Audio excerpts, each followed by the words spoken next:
teacher naman ang magreklamo laban sa estudyante. Ano kaya yun?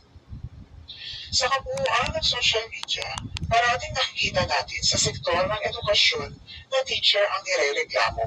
Natingil, nanakit, di nagbigay ng sapat na grade, naging karelasyon ng estudyante at iba pang mga issue.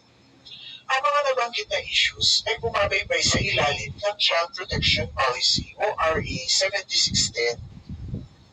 Kapag napatunayan ng pamunuan ng paaralan ang isang paratang sa guro, ay diretso agad na ito sa mga rehiyon ng pamunuan at nagiging kriminal na kaso. Alam natin na ang batas ay pumapabor sa pangangalaga sa estudyante. Ngunit paano kaya kung si teacher ang nabiktima? Ano ba pwede niyang gawin? Kadalasan, ang pinapaboran ng bata hanggang di napapatunayan na siya ang may sala.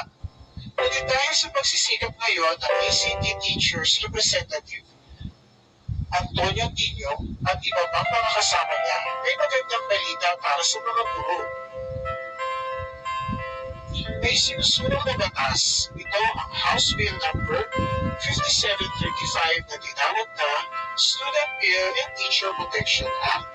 Ayon sa kontekst na ito ay nagsasaad na while child protection is indispensable, teacher protection is also a must.